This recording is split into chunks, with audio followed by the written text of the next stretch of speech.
आनंद प्रणेता लखनऊ से बाबा जी एक आचार्य कहते हैं कि गीता अंतिम समाधान है।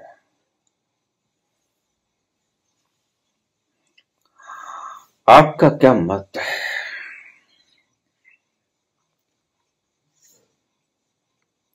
देखिए, कौन क्या कहता है, इन बातों से मेरा कोई लेना देना नहीं। क्या कहते हैं कृष्ण, क्या कहते हैं कबीर, क्या कहते हैं नानक, मीरा, चैतन्य, शंकर, बुद्ध, महावीर, क्या कहते हैं, इससे मेरा कुछ लेना देना नहीं। और अगर मेरा कुछ लेना देना इनसे होता तो मैं व्याख्याकार होता।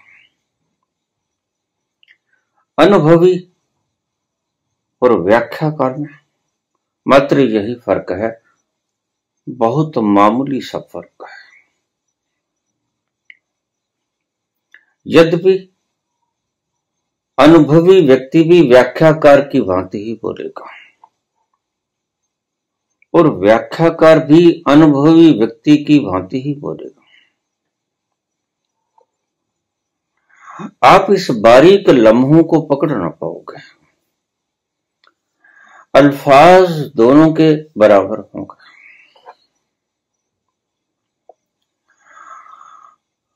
आप पहचान भी ना पाओगे कि कौन अनुभवी है और कौन मात्र शब्दावली का ही प्रयोग कर रहा है।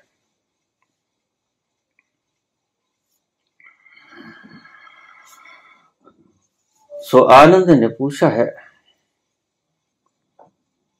कि प्रशांत कहते हैं कि गीता अंतिम उपचार, गीता अंतिम समाधान है। महात्मा गांधी भी एक जगह लिखते हैं कि जब मैं हताश हो जाता हूं जीवन से, जीवन की समस्याओं से तंग हो जाता हूं, कोई रास्ता नहीं सूझता,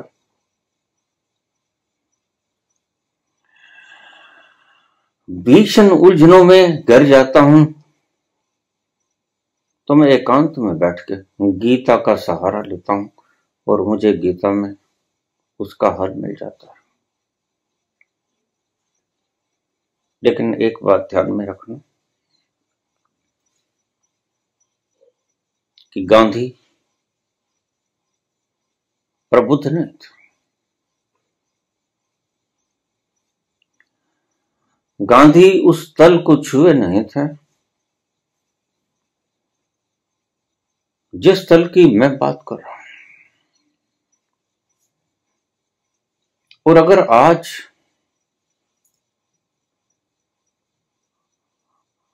आपके आदर्श,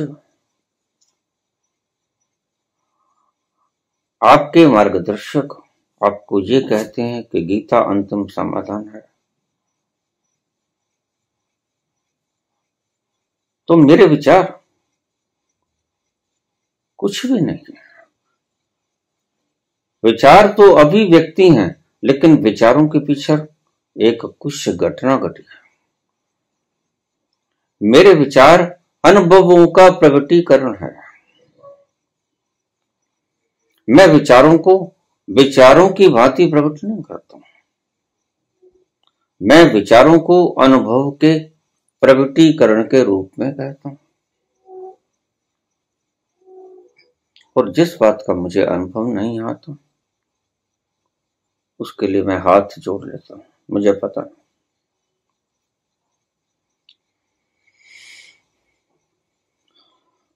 अंतिम समाधान गीता से आता है।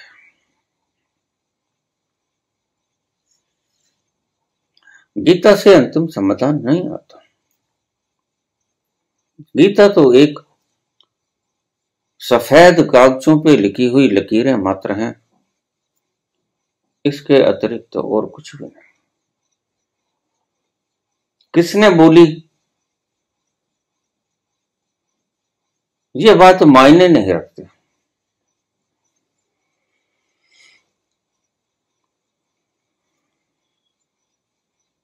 अगर आचार्य कहते हैं गीता अंतिम समाधान है, तो मेरी दृष्टि में मैं इसे नकारता हूं।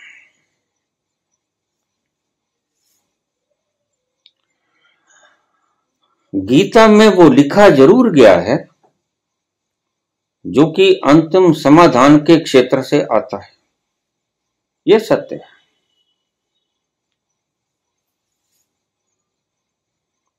लेकिन गीता अंतिम समाधान है नहीं।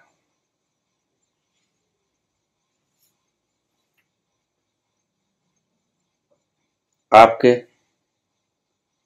जिस तल से गीता आई,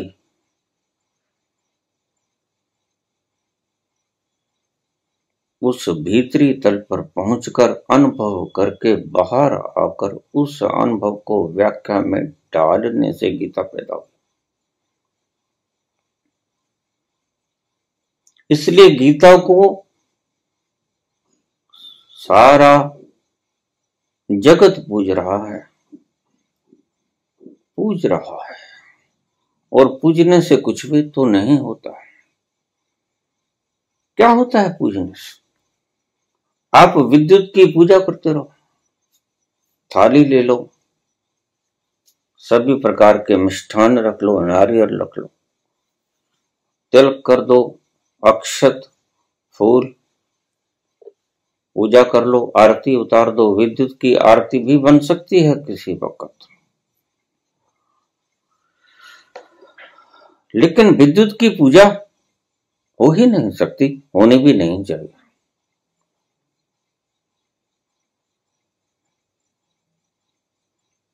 क्योंकि विद्युत पूजा के काबिल नहीं। विद्युत कुछ और है। विद्युत की तुम पूजा करो, जचती नहीं बात। और फिर तुम थर्मल प्लांट को, फिर तुम एटॉमिक पावर प्लांट्स को जाकर प्रणाम करोगे।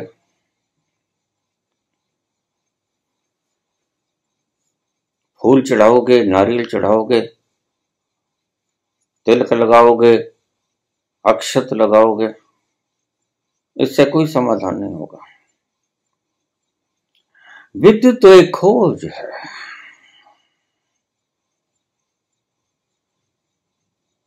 कभी किसी ने खोज ली थी, लेकिन ध्यान रखना, कभी किसी ने खोज ली थी,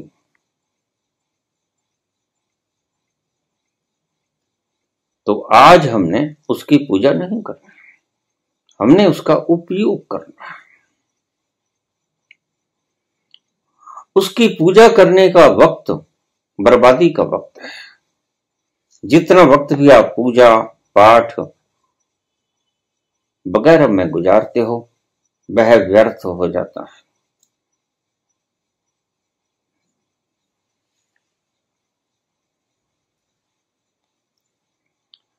अगर कोई आचार्य कहते हैं कि गीता अंतिम समाधान है, तो गलत है। गीता जिस मूल उद्गम स्तोत्र से पैदा हुई, वहां समाधान है। जिस मूल उद्गम स्रोत में से गीता प्रकट हुई, समाधान वहां पड़ा है। गीता तो सिर्फ वहां लिए गए अनुभव का प्रकटीकरण है शब्दों के भीतर, और शब्द तो अलग अलग है। संस्कृत के शब्द अलग होंगे, हिंदी के अलग होंगे, पंजाबी के अलग होंगे, मराठी, तेलुगु, चाइनीज, फारसी, अरबी सब अलग अलग होंगे, लेकिन अनुभव अलग नहीं होते, प्रगटीकरण अलग अलग होंगे, लेकिन वो प्रकट करने वाला जहां से अनुभव को लेकर आया है वह एक है। तो गीता अंतिम समाधान नहीं। ऐसे ही मूढ़ लोग आपको बाहर किताबों में उलझा देते हैं, बहिर्मुखी कर देते हैं। पढ़ते रहो, गीता का पाठ करते रहो। फिर इन्होंने भी गीता की टीकाएं लिखी हैं, उनका पाठ करते रहो, उन्हें पढ़ो, अध्ययन करो, और आपका स्वभाव मानव का सबसे बड़ा गलत स्वभाव है शब्दों से चिपक जाना। जैसे ही आपने किसी शास्त्र को पढ़ा वैसे ही आप उन शब्दों से चिपक गए। ये जो आज इतने शास्त्रार्थ हो रहे हैं, यह मुर्गों की लड़ाई की तरह है। शब्दों को शब्दों के साथ भिड़ाया जाता है और जो जीत जाता है वह विजेता होकर पुरस्कृत होता है। लेकिन शब्दों को शब्दों से बढ़ाते रहोगे तो अज्ञानी।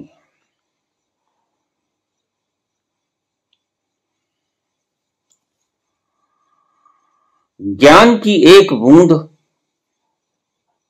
सुख की एक बूंद,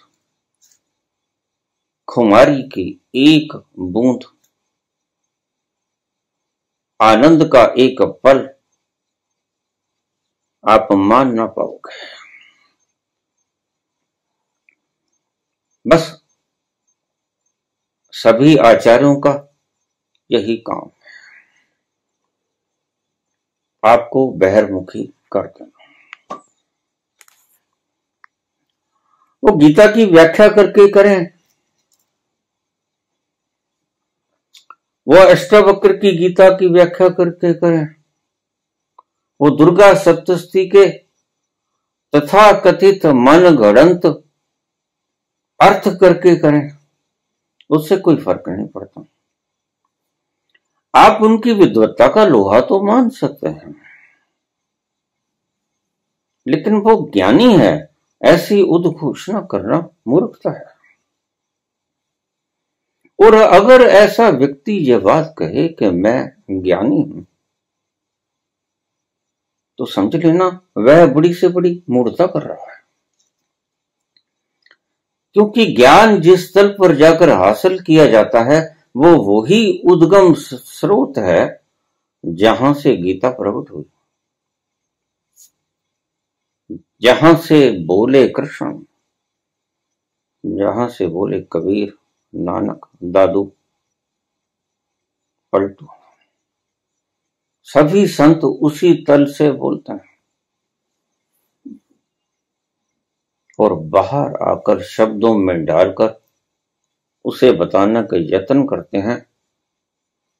यद्यपि यह भी सत्य है कि वो बताया नहीं जा सकता।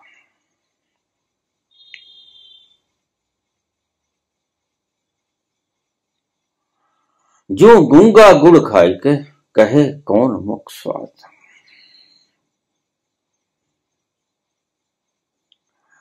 शब्द वहां तक पहुंचते नहीं और उसका अनुभव शब्दों में उतरता है। ये दोनों ही बातें सत्य हैं। शब्द उसका बखान नहीं कर सकते और वह शब्दों में डाला नहीं जा सकता। यह बड़ा दुष्कर नहीं, असंभव है। गीता अंतिम उपचार नहीं है। हाँ, गीता जहां से प्रकट हुई उस मूल उद्गम स्रोत में प्रवेश पाना अंतिम उपचार है। जहां से गीता प्रकट हुई वहीं से कृष्ण ने गीता बोली।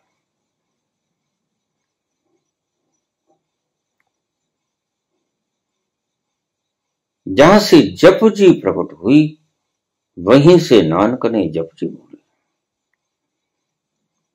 जहां से सुरती पैदा हुई वहीं से कबीर ने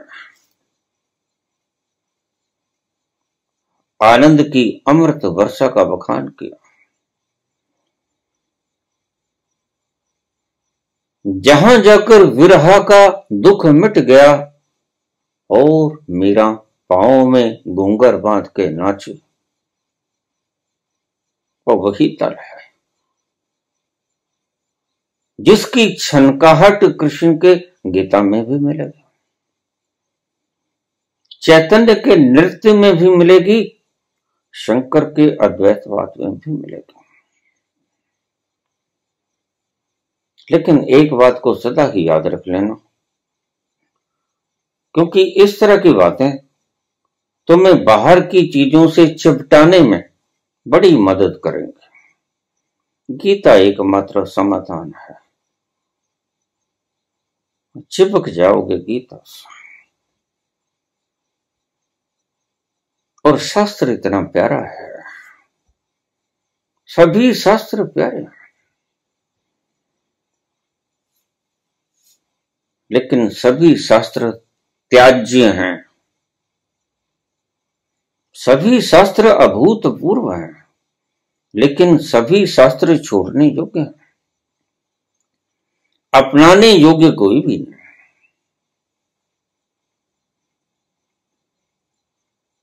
गीता का उद्गम स्रोत, मूल स्रोत जहां से प्रकट हुआ, सारे संत और सारे अवतार वहीं से बोले।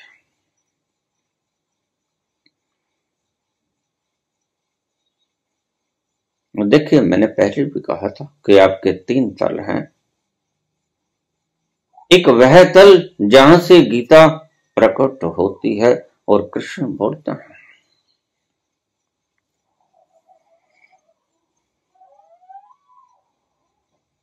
कृष्ण कहते हैं अर्जुन से कि तू जिनका शोक कर रहा है वह उनका शोक कर रहा है, हे पार्थ, जो शोक करने योग्य नहीं। तुम्हारे घर में पड़ा हुआ कोई घड़ा फूट जाता है और तुम उसके लिए शोक करो, बेचैन हो जाओ, रातों की नींद, दिन का चैन छिन जाए, तो कृष्ण कहते हैं यह घड़े का फूटना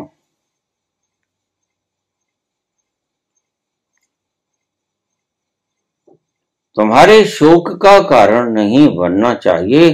तुम उसके लिए शोक कर रहे हो अर्जुन, जो शोक करने योग्य है नहीं। मिट्टी का घड़ा है, आज नहीं कल फूट जाएगा, फूटेगा ही। फूटना इसकी नियति है। वो लोग मूढ़ होते हैं जो लाखों वर्षों तक जीने की कामना करते हैं।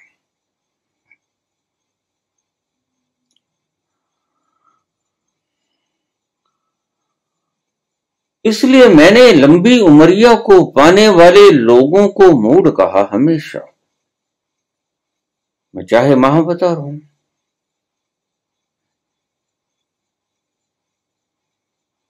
अगर इस शरीर की उमरिया को लंबी करने का प्रयास आप करते हो तो एक बात को ध्यान में रखना, तो आपको उस तल का नहीं पता जो सदा से अमर है।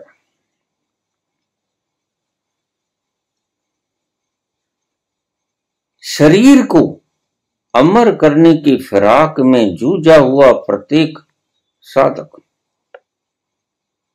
मेरी दृष्टि में इसलिए मूढ़ है कि वह उस तल पर जाकर देख नहीं पाया कि वह तल कभी मरता नहीं, वह सदा से अमर है। फिर मैं प्रयास क्यों करूं?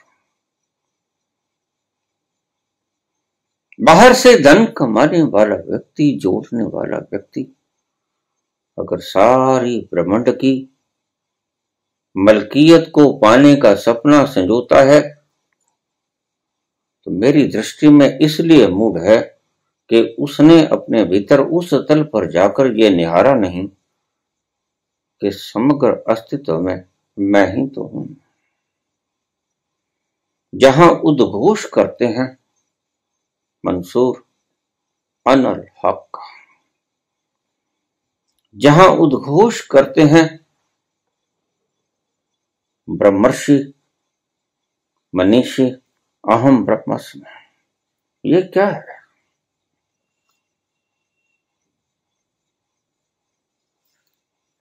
तुम लंबी उमरिया को छोड़ो,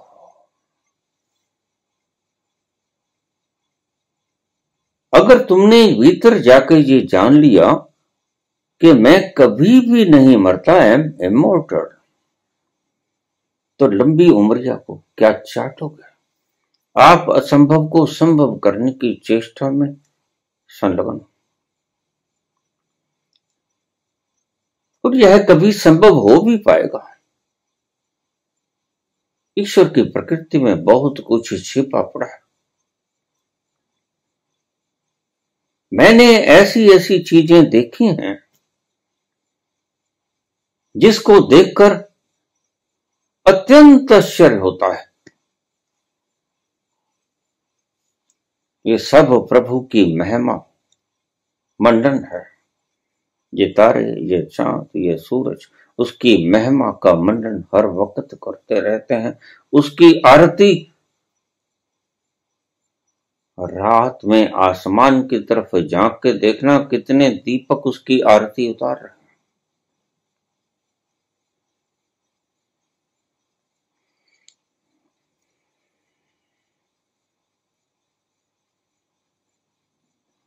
गीता का मूल उद्गम स्रोत, अगर वहां तक नहीं पहुंचे तो गीता के शब्द, मात्र शब्द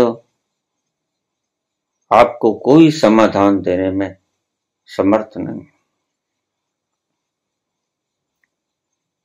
फिर आप गीता के शब्दों से चिपट जाओगे और शास्त्रार्थ करने लगोगे और व्याख्याएं करने लगोगे, बस यहीं उलझ जाओगे। कोई मनस के तल पे उलझा, बुद्धि के तल पे उलझा, कोई हृदय के तल पे उलझा, कभी हो गया और कभी हो गया, और भावनाओं से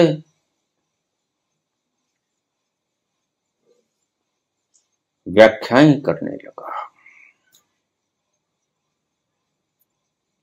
काश यह व्यक्ति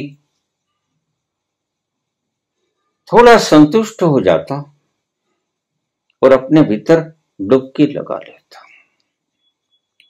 बस अब तो एक ही मंजिल शेष रह गई है।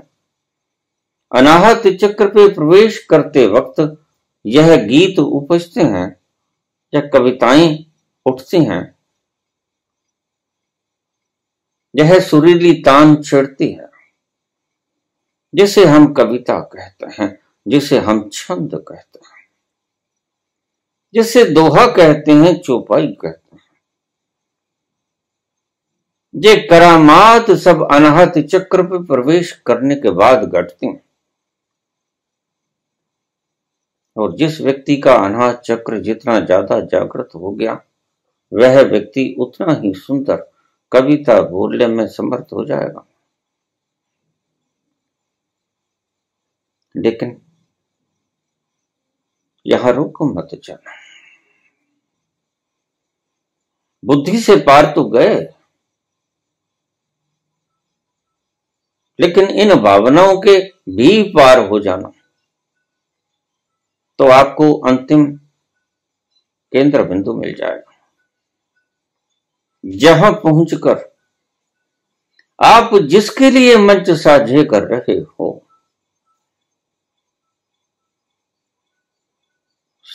सृष्टि के मालिक हो जाओगे। जहां जाकर तुम ये पुकार कर सकोगे, अहम ब्रह्मस्म,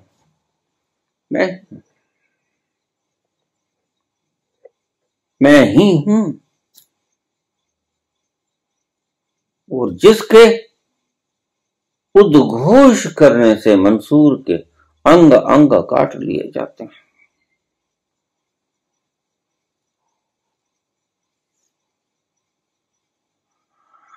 भारत भूमि की यह महानता रही है, विराटता रही है कि यहां पर जिसने उद्घोष किया अहम ब्रह्मस्म, वह पूजा गया।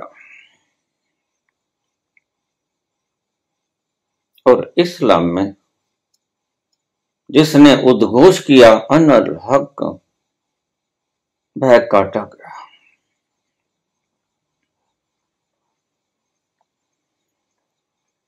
भारत भूमि का सनातन इसलिए श्रेष्ठतम माना जाता है। ये वो धारा है जिसमें सभी समाहित हो जाता है।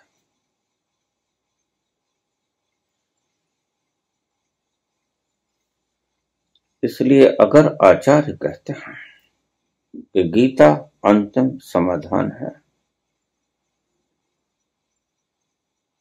तो मेरी दृष्टि में ठीक नहीं कहते हैं। तुम्हें बाहर बाहर बांधे रखने का एक कुप्रयास है।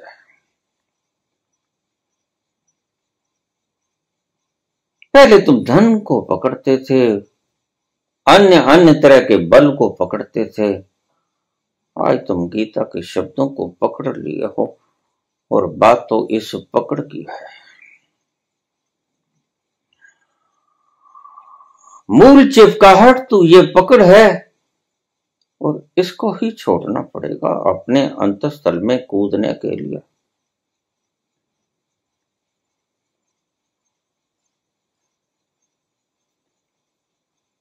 उसमें छलांग लेने के लिए इन चिपकाहटों को हटाना होगा। बात कुछ गहरी है,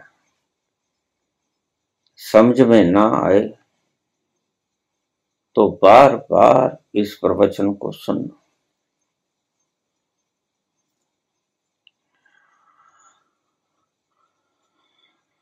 समझ तो कभी भी नहीं आएगी। हां, इशारों से आप मात्र झलकों तक पहुंच सकते हो।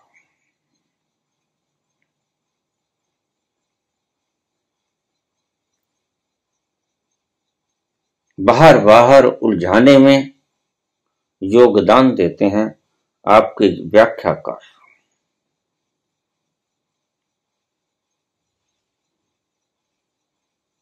और अनुभवी व्यक्ति आपको बाहर से तोड़ने का प्रयास करेगा।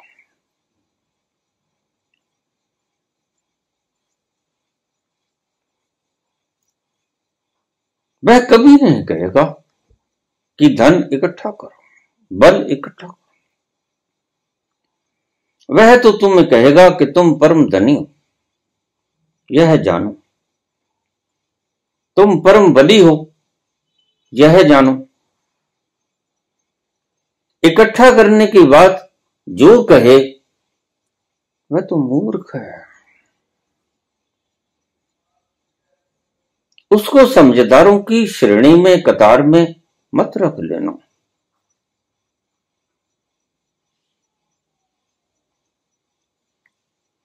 और लोग बड़ा सुंदर तर्क देते हैं कि कुछ व्यक्ति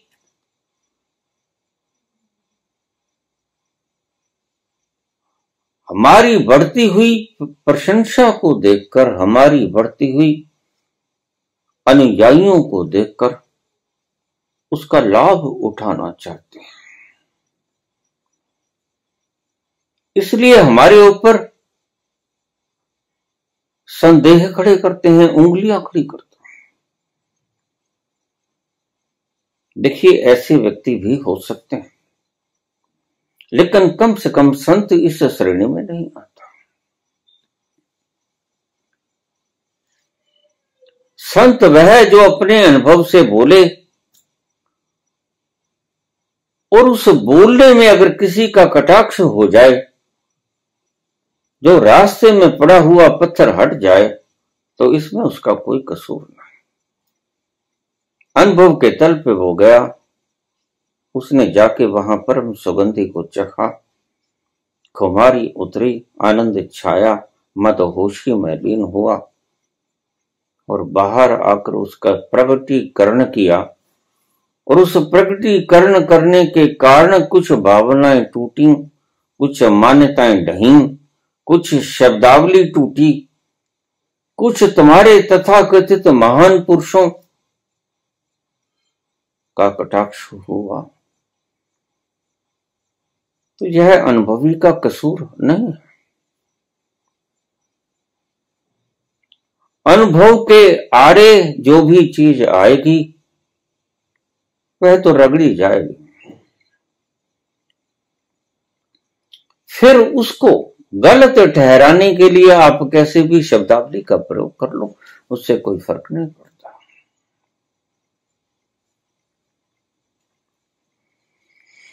नहीं, संत किसी को नीचा दिखाने की भावना रखता ही नहीं।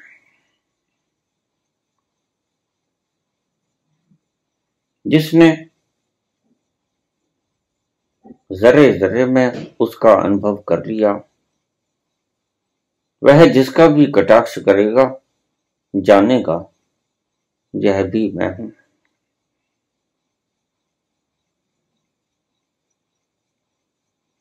लेकिन जब वो बंधन आपकी खोपड़ी पे इतना अत्यंत दुखदायी बन जाए,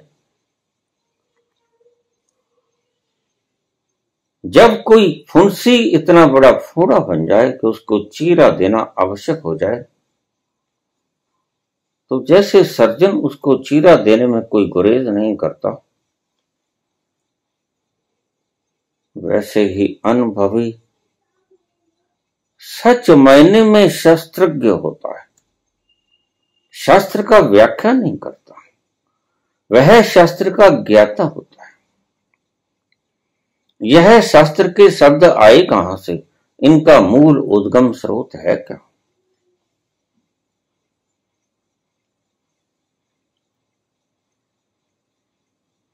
उसके बोलने से। जैसे रोलर चलता है सड़क बनाने वाला,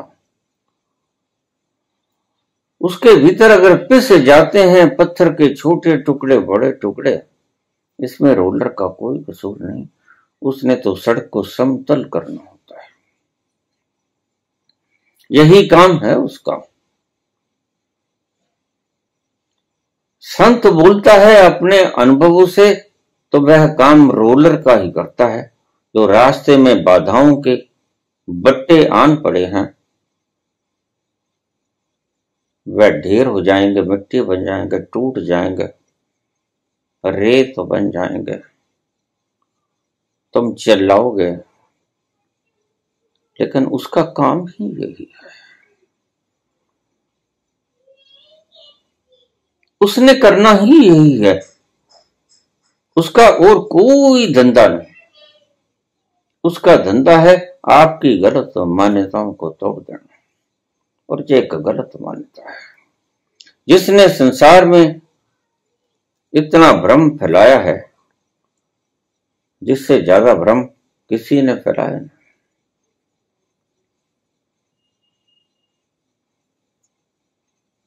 और इन्हीं व्यक्तियों के कारण दुनिया भटकी फिर रही है, क्योंकि शास्त्रों में न तो रस है,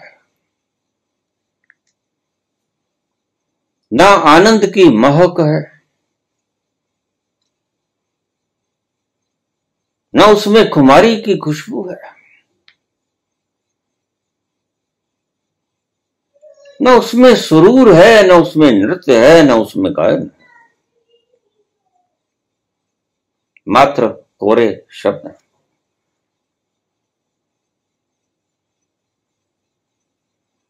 और शब्दों से कभी किसी का कल्याण होता नहीं।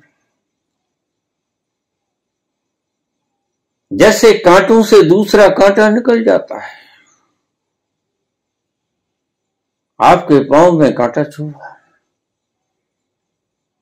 आपने दूसरा फुर्सत लिया और उस कांटे को निकाल दिया।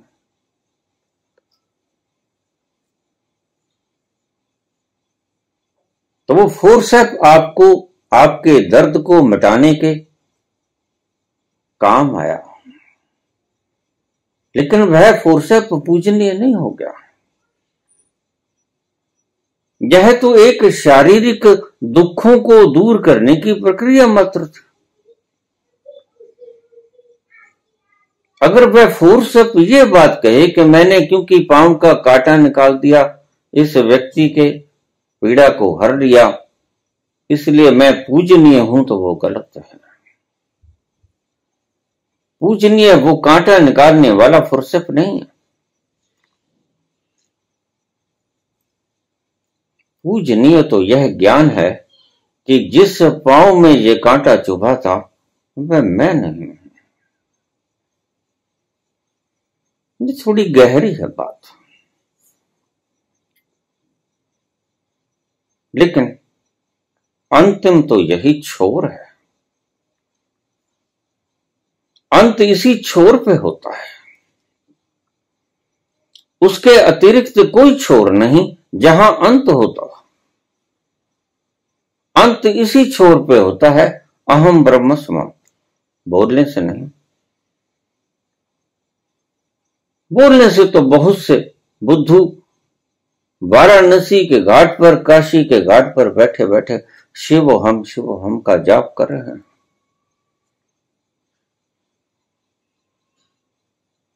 लेकिन उस जाप के करने से वह शिव हो नहीं जाता। ये बात ठीक है कि यह सत्य है कि तुम शिव स्वरूप हो, लेकिन बखार करने से उस तल पर जहां शिव मौजूद है उतरा नहीं जाता। ये शब्द पौड़ियों की सीढ़ियों का काम नहीं करते। शब्द शब्द हैं, शब्द भी तुम्हें कांटे की तरह चुभ जाते हैं। इसलिए तो तुम्हारा बदहाल हो जाता है, बेहाल हो जाते हो तुम। कोई तुम्हारा थोड़ा सा कटाक्ष कर ले तो तुम्हारे शब्दों के साथ इतनी घनिष्ठता है, इतनी लिप्तता है कि तुम्हारे चेहरे के ऊपर तनाव आ जाता है, क्रोध की लालिमा आ जाती है, तुम्हारे शांत मस्तिष्क के चेहरे पर लकीरें खिंच जाती। बस बात साफ है कि अभी तुम अज्ञानी हो, तुमने जाना नहीं।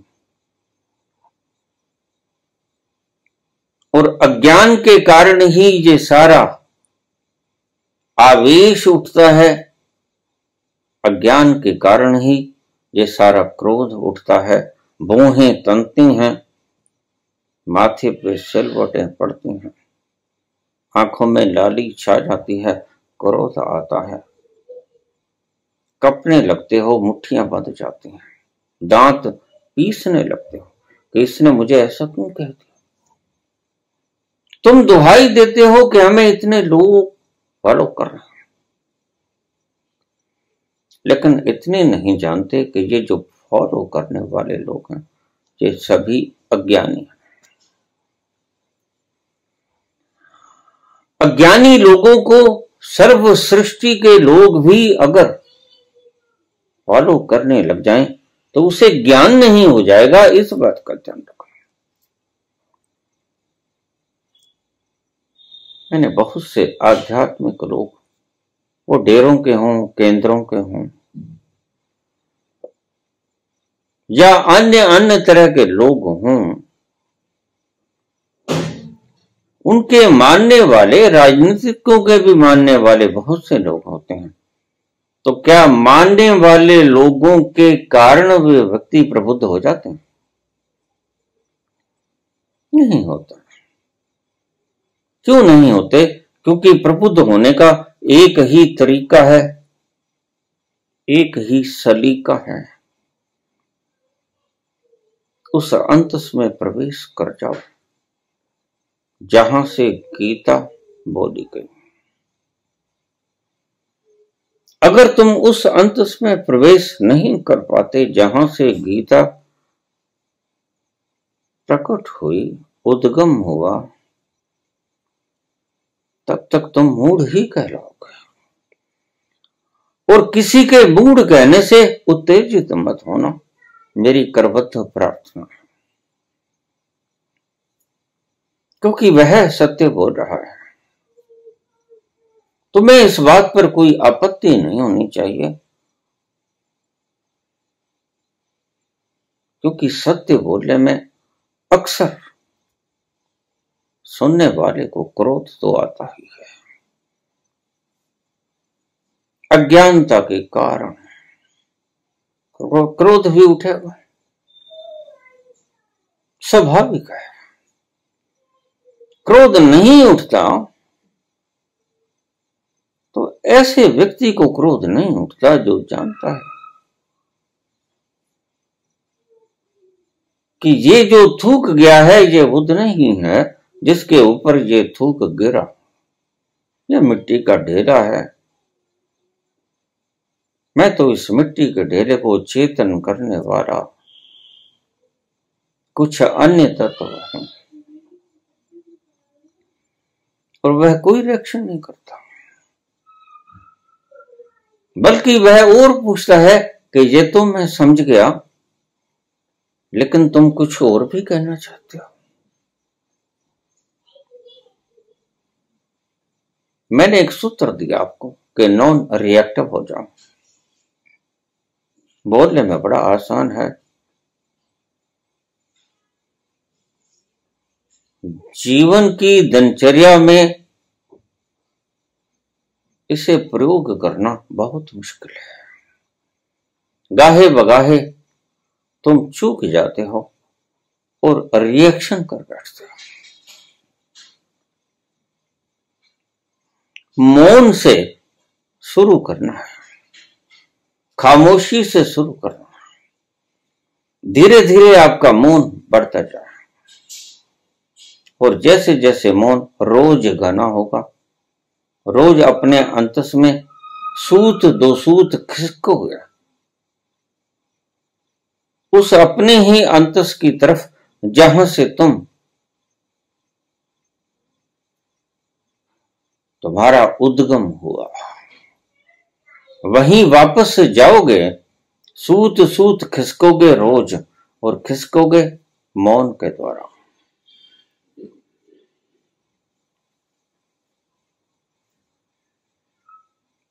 मौन से शुरू करना, खामोश हो जाना, और मौन से शुरू करोगे, वो धीरे धीरे ये मौन सधने लगेगा। आज और, कल और, परसों और जैसे ही इस मौन का रस तुम पीने लगोगे, मौन बड़ा रसीला है। बोलना तो बड़ा कष्टकारी है। बोलना है चांदी, खामोशी है सोना, चुप हो जा गर ईश्वर है होना।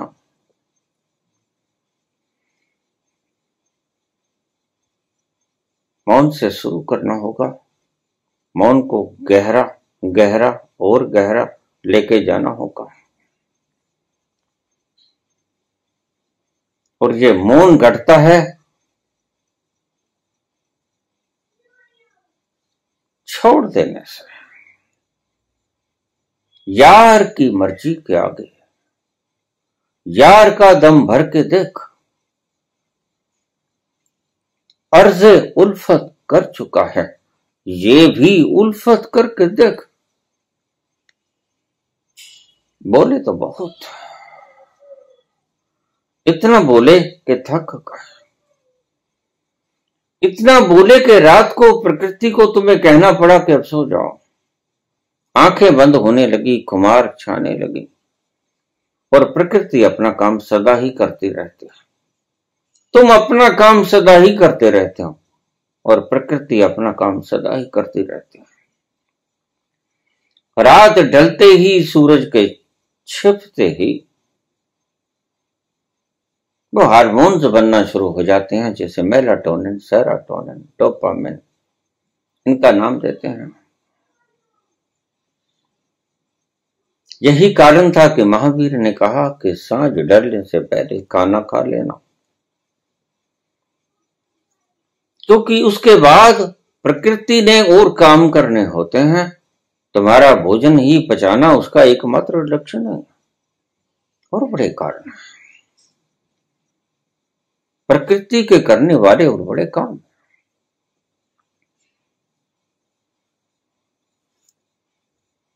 ये आचार्य आपसे कहेंगे कि इन सपनों को साथ लेके सो जाना, लेकिन ऐसी मूर्खता तुम मत करना। ऐसी मूर्खता करने में तुम तुम्हारे सपनों को सच न कर पाओगे, क्योंकि अगर सोए सोए भी कांटा चुभता रहा तो वो नींद इतनी परिपक्व नहीं होगी कि सुषुप्ति के गहरे तलों पे तुम जाके विश्राम नहीं कर पाओगे। और इस बात को ध्यान में रख लेना, अगर रात को आपने गहन से विश्राम नहीं किया तो दिन में आप जी तोड़ के काम नहीं कर सकोगे। यह सीधा सीधा एक सत्य है। रात की गहरी खामोशी सुषुप्ति में सो जाना तुम्हें इतना एनर्जेटिक कर देगा, सपनों की फिक्र सुबह उठकर कर लेना। रात को सोने से पहले सब सपने छोड़ देना। ये सपने कांटों की तरह आपकी नींद में खलल न डाल दें, इस बात का बराबर ध्यान रखें। मानो आपकी कुछ इच्छाएं हैं, महत्वाकांक्षाएं हैं, लेकिन इन महत्वाकांक्षाओं को पूरे करने का ही ढंग बता रहा हूं। इन इच्छाओं को पूर्ण करने का ही ढंग बता रहा हूं।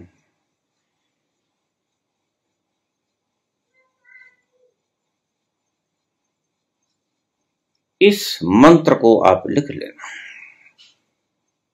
दिन में अगर जी तोड़कर, हार्ड तोड़कर काम करना चाहते हो तो एक ही फार्मूला है, रात में गहन सुषुप्ति के उन केंद्रों पे चले जाना जहां पे आपको पूर्ण विश्राम मिल सके, आपके पूरे तंतु रिपेयर हो जाएं, आपका रोआ रोआ एनर्जेटिक हो जाए, शक्ति से संपन्न हो जाए, और सुबह जब आप उठो उन सुषुप्ति के गहरे तलों से बाहर आके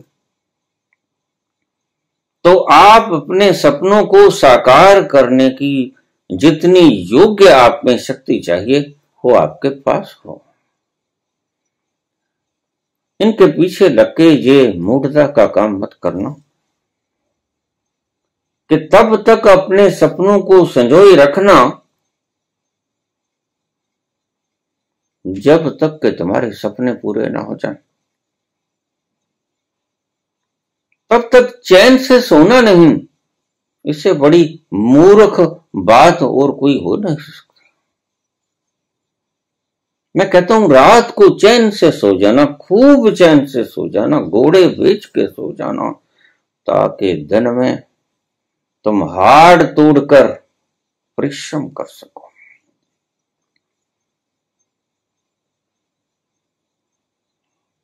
अगर तुम अपने सपनों को सच करना चाहते हो, उन सपनों को सच करने में शक्ति की जरूरत पड़ेगी, और शक्ति पैदा होगी विश्राम से। जब भी कभी शक्ति पैदा हुई विश्राम से हुई, काम से, परिश्रम से तो थकावट पैदा होती है, शक्तिहीनता आती है। शक्ति वह होती है, शक्ति अर्जित होती है विश्राम से। इसलिए आपका विश्राम आपके सपनों को सच न होने में कोई बाधा नहीं बनेगा, बल्कि सहायक होगा। सपनों को आंखों में, दिमाग में रखकर मत सोना, यह गलत तरीका है सोने का। सही तरीका है उन सपनों को छोड़ दो और घोड़े बेचकर आराम से सो जाओ। सुबह उठकर सपने भागे नहीं जाते, फिर उठा देना। सपने कहां जाते हैं?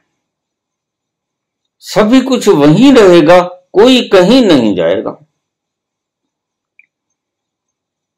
लेकिन आप इतने गहरी सुषुप्ति में उतर जाना और सपनों को बाहर रख के जाना, ध्यान रखना। सपनों को साथ लेके सोओगे तो उस कांटे की तरह सारी रात चुभता रहेगा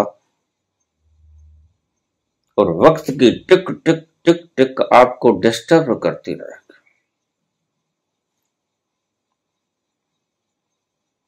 सपने पूरे करने का ही उपाय बता रहा हूं, क्योंकि मैं जानता हूं कि सपने सच न होंगे जब तक आप शक्ति से लबालब न होगे, और शक्ति से लबालब आप तभी होगे अगर सपनों को गोद में बिना रखे सो जाओ। फेंक देना, सोने जा रहे हो, अब इनका कोई काम नहीं। और जब सुबह उठना, इन सपनों को उठा लेना, तो फिर सोने की बात को भूल जाना। रात सपनों की बात को भूल जाना, दिन में सोने की बात को भूल जाना, हाड़ तोड़ के परिश्रम करना, मस्तिष्क के प्रत्येक तंतु को जगा देना, इतना परिश्रम करना, यहीं आकर कहा था, यहीं आकर कहा था एक शायर ने,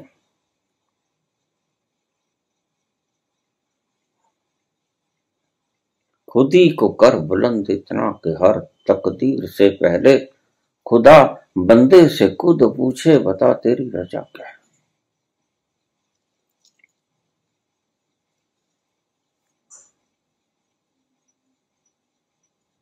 परिश्रम करना तो इतना जी तोड़ के करना कि खुद खुदा पूछे, बता तेरी रजा क्या है। और जब विश्राम करना तो इतना विश्राम करना कि कोई सपना कुछ नहीं, बस सुबह तो जीवित उठेंगे ही नहीं। इस मंत्र को आप बांध लेना। मैंने अपने पिछले प्रवचनों में जिक्र किया कि जब मैं रात को सोता था तो ये सोच के सोता था, सारे काम धाम खत्म करके सोता था कि सुबह मैं जगूंगा नहीं, बस आखिरी सांस रात को ही किसी पल ले लूंगा, बिस्तर पे पड़ा पड़ा। सुबह लोग मुझे जगाएंगे और मैं जागूंगा नहीं, चिर निद्रा में समा जाऊंगा। ऐसी सोच अगर हो तभी परम सुषुप्ति में जाया जा सकता। बस अब और कुछ करना नहीं, और यही परम सूत्र रावण ने दिया लक्ष्मण को, कल के ऊपर मत छोड़ना। भैया आज का काम कल के ऊपर मत छोड़ना, यह सफल होने का सबसे बड़ा कीमिया है, सबसे बड़ी रसायन है, सबसे बड़ी बूटी है। आज का काम कल पे मत छोड़ना, आज का काम आज ही निपटा लेना।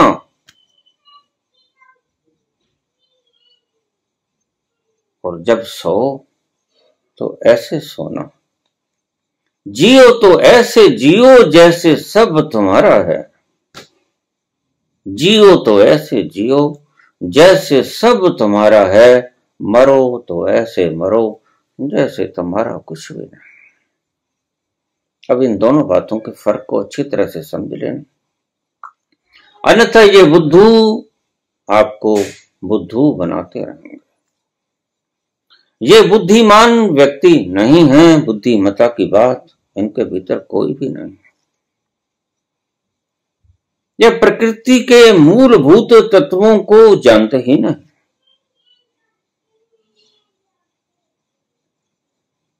मानसिक तल पर बैठे बैठे लोग जैसा भी इन्हें ठीक लगता है वैसा बोल देते हैं।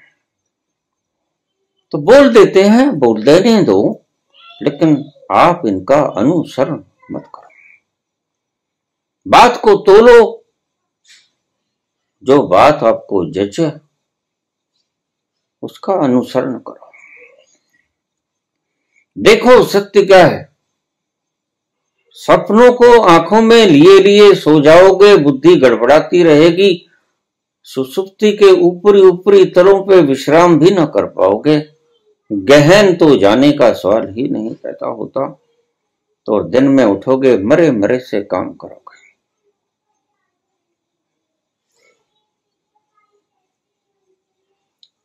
चीन में एक पुरातन अपराधियों के लिए एक सजा थी कि इसको खाने को खूब दो, जो चीज मांगे वो दो, जो नहाना चाहे, पहनना चाहे, सब इच्छाएं इसकी पूरी करो, प्रचुर मात्रा में पूरी करो। जो खाना चाहता है वो इतना दो कि गले तक आ जाए, लेकिन बस इससे छीन लो तो एक ही चीज छीन लो,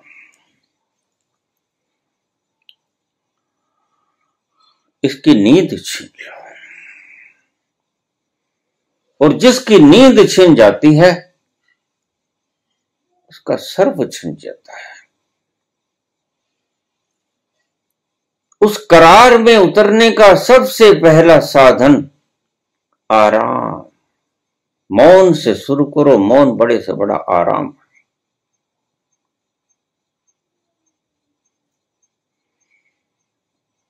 और फिर इसको गहरे गहरे उतरने देना।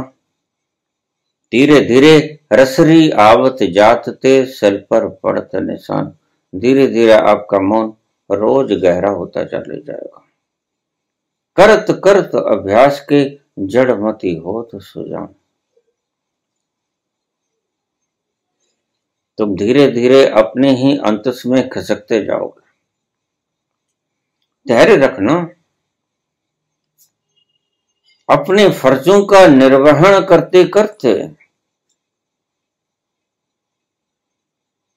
दिन में अगर फुर्सत के लम्हे मिलें तो उन फुर्सत के लम्हों में भी रिलैक्स होने की चेष्टा करना। उसे ही योग निद्रा कहते हैं।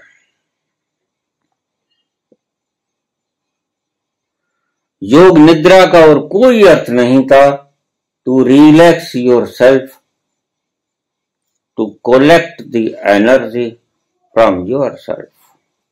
अपने आप से शक्ति को एकत्रित करने का मतलब था योग निद्रा। मैंने जो आपको क्रिया योग का फार्मूला दिया उससे भी आप योग निद्रा में प्रवेश करके रिलैक्स हो सकते हो। और रिलैक्सेशन की अति परम रिलैक्सेशन ध्यान है। और ध्यान का अंत समाधि। गीता में समाधान नहीं होगा। ध्यान का अंत जिस तल पर हो जाता है उसका अंतिम छोर धागे का जो आपको परम तृप्त कर जाता है और आपकी सारी पकड़ों को खत्म कर देता है, उस निष्पकट अवस्था में, उस निष्पक्ष अवस्था में जहां आप पहुंचते हो वहां एनर्जी का भंडार पड़ा है और वहां से एनर्जी को लेकर निद्रा के द्वारा लो, योग निद्रा के द्वारा लो। अगर आपने संसार के सपने भी पूरे करने हैं तो एक बात को ध्यान में रख लेना कि बड़े से बड़े साइंटिस्ट जिन्होंने बड़े से बड़े कमाल किए, जहां बुद्धि के तल पर जिन्होंने खोजें की, एल्बर्ट आइंस्टीन जैसे लोग, आपको पता नहीं होगा 10 घंटे की नींद लेते थे, बिल्कुल यकलख्त एक बार की 10 घंटे सोते थे रात को।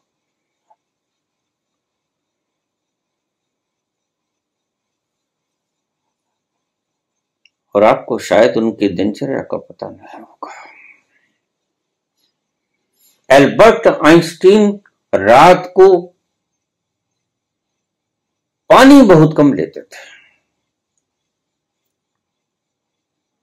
एक बार किसी व्यक्ति ने पूछ लिया कि आइंस्टीन, आप खाने में पानी क्यों नहीं लेते? क्या आपको प्यास नहीं लगती? उनका जवाब बड़ा प्यारा था। वो कहते नहीं, जितनी प्यास लगती है उतना सा तो ले लेता हूं, लेकिन व्यर्थ में मैं पानी नहीं ले लेता। क्योंकि रात को नींद मुझे बड़ी प्यारी है। मैं नहीं चाहता कि रात को मुझे मूत्र विसर्जन के लिए उठना पड़ेगा और मेरी नींद में खलल पड़ जाए।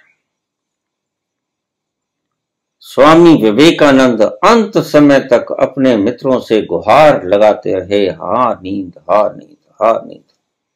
काश मैं सो सकता, काश मैं सो सकता। अपने मित्रों को लिखते पत्र, विवेकानंद के जब से मैं हिंदुस्तान से अमेरिका आया हूं तब से मैं चैन से सो नहीं सका। मेरी नींद टूटती गई, घटती गई, टूटती गई, घटती गई और आज ये स्थिति आ गई कि मैं 2 घंटे भी ठीक से सो नहीं पाता। और मेरा मन करता है कि मैं हिंदुस्तान लौट जाऊं और खूब सोऊं, खूब सोऊं। ये शब्द थे विवेकानंद का। और न सोने के कारण उन्हें 31 प्रकार की बीमारियां लगती थी। तो शुगर हो, ब्लड प्रेशर हो, हार्ट अटैक हो, न सोने के कारण, सिर्फ एक न सोना, जबरदस्ती जगे रहना उनकी तमाम बीमारियों का उत्पादक बन गया।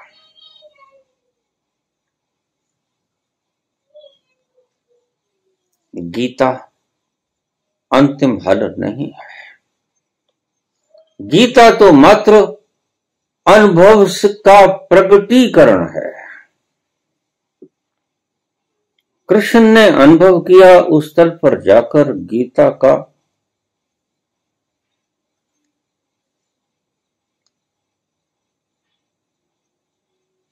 आगाज हुआ।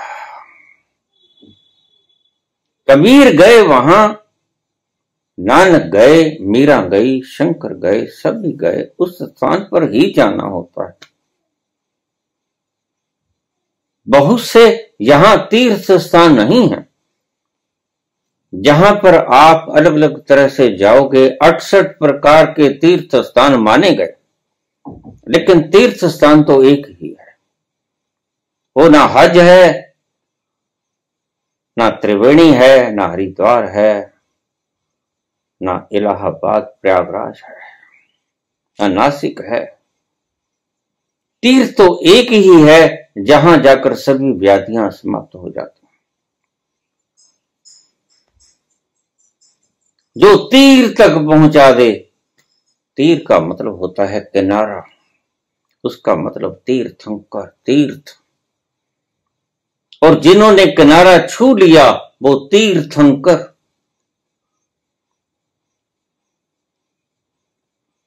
उस किनारे तक पहुंचना है।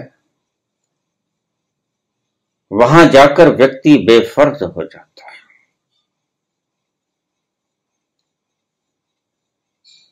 गीता, मैं क्यों बार बार बोल रहा हूं? मैं शास्त्र का विरोधी नहीं, मैं तो ये कहता हूं कि शास्त्र जहां से प्रकटीकरण हुआ, शास्त्र का जहां से मूल उद्गम हुआ, समस्याएं तो मिटेंगी वहां जाकर।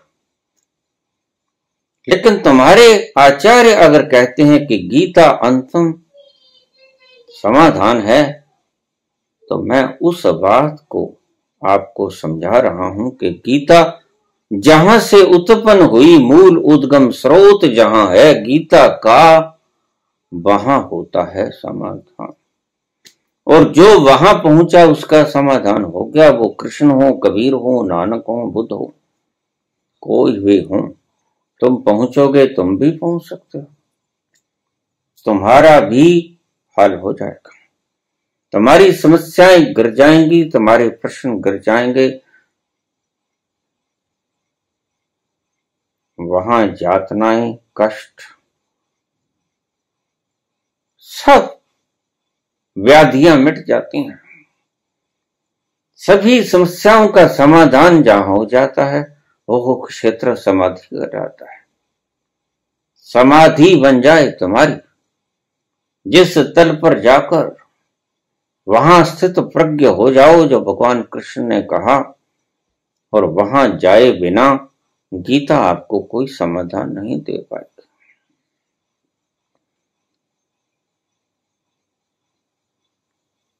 गीता जिस तल से प्रकट हुई वहां जाना पड़ेगा, अन्यथा तुम बिलखते ही रहोगे। शास्त्रों को काख में दबाए या शास्त्रों को सिर पर रख के तुम रोते चिल्लाते ही रहोगे।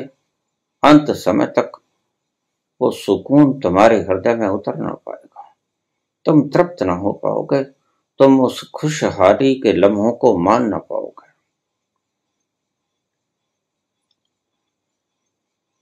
इसलिए बार बार कहता हूं, मैंने अनेक बार कहा कि शास्त्रों का प्रकटीकरण जहां से होता है वहां उतर जाओ, वही है हल।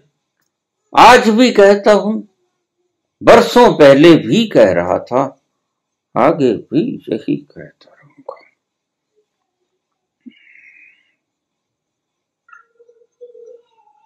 शास्त्रों को छोड़ना पड़ेगा, क्योंकि शास्त्रों को छोड़कर ही अपने अंतस में जा पाओगे। शास्त्र एक कांटा है, ये तुम्हें चुभते रहेंगे। कोई संत बोलेगा तो शास्त्रों की बातें आड़े आ जाएंगी। लेकिन ध्यान रखना, अंतिम छोर आपको अपने ही अंतस में मिलने वाला है। आज छू लो, 1000 जन्म बाद छू लेना, 1000 जन्म पहले छू लेते, ये आपकी मौज। ऐसे व्यक्तियों के पीछे लगना मूर्खता है। सत्य को जानो, तोलो, तराजू तुम्हारे पास, बुद्धि तुम्हारे पास, शक्ति एकत्रित होती है आराम से, और शक्ति वह होती है परिश्रम से। भीतर जाना है, शक्ति को अर्जित करो।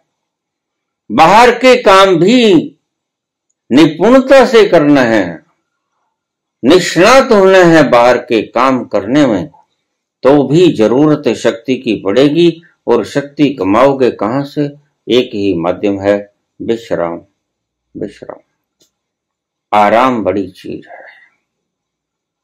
आराम करो, जब भी करो, जब वक्त मिले, खूब गहरे से आराम करो, और सो, घोड़े बेच के सो। आंखों में सपने लेके मत सो, सपने कहीं भागे नहीं जाते, सपने सुबह वहीं मिलेंगे जहां पर छोड़कर रात को सो जाओगे। धन्यवाद।